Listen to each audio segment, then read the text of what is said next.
Pourquoi vous êtes contre les dialogues? J'ai envie de vous poser la question, qui est contre le dialogue?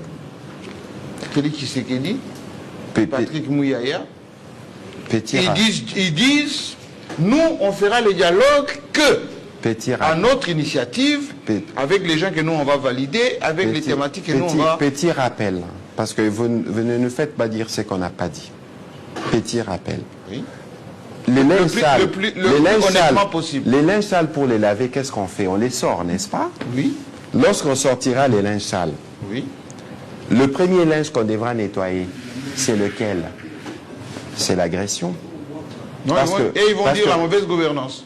Non, JMK, j'y reviendrai. On va parler de gouvernance. Ne nous perdons pas sur cette question-là.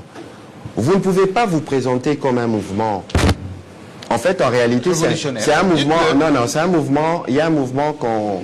Je voudrais même pas le nommer parce que c'est complètement faux. Le mouvement Sauvons le Rwanda en RDC. Le mouvement Sauvons le Rwanda en RDC. Le mouvement Sauvons le Rwanda en RDC.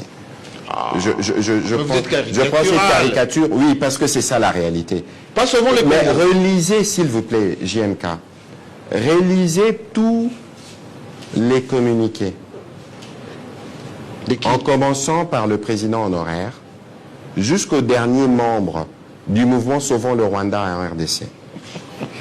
On va couper ça au titre. Trouvez-moi là où ils prennent le courage de dénoncer le mal que nous connaissons à travers nos services, documentés par tous les pays du monde entier et qui font l'objet des débats publics, notamment au Conseil de sécurité. Vous qui êtes debout pour sauver, entre guillemets, le Congo, vous n'êtes pas en mesure, si vous n'êtes pas en mesure de dénoncer le mal dans les contextes actuels, vous êtes complice du mal.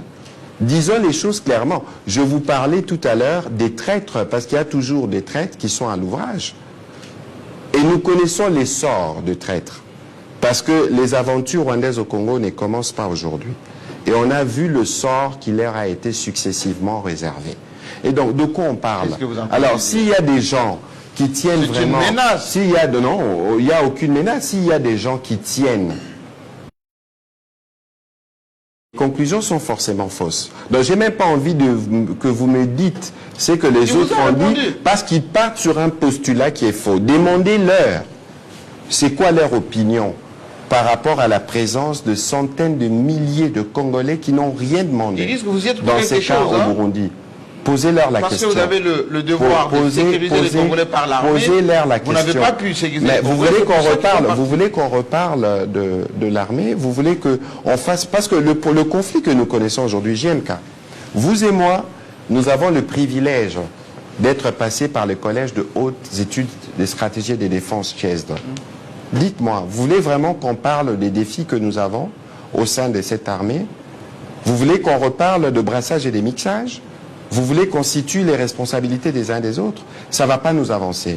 Nous, on considère que nous sommes partis d'un héritage. Parti d'un héritage, je vous donne un témoignage, je suis député depuis 2011.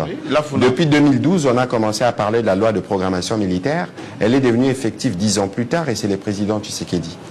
Aujourd'hui, en termes de volonté politique, je ne pense pas qu'il y a eu autant de volonté politique à restaurer ou à faire la montée en puissance de notre armée. Et moi, dans ceux-là justement, dans beaucoup qui parlent, je note une certaine ingratitude qui me choque.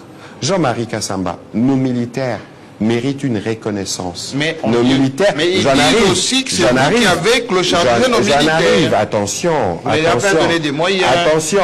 Vous avez cherché les Wandalendo, comment on appelle ça, les mercenaires, etc. Les militaires se sont sentis marginalisés. Ben, connaître la force de nos militaires qui nous défendent et que les défis que nous connaissons au sein de l'armée, ce n'est pas des défis qui commencent avec le président Tshisekedi. Alors, je vous épargne justement de revenir par les passés parce qu'il y a des choix qui ont été faits qui n'ont pas été bons. Une armée, c'est un corps, c'est une âme. Le président Tshisekedi qu'on sort de ces cycles. Et donc aujourd'hui, nous allons des crédibilisation, crédibilité. Pourquoi pensez-vous que le président rwandais nous fait la guerre? Il nous fait la guerre justement parce qu'il a vu le lendemain.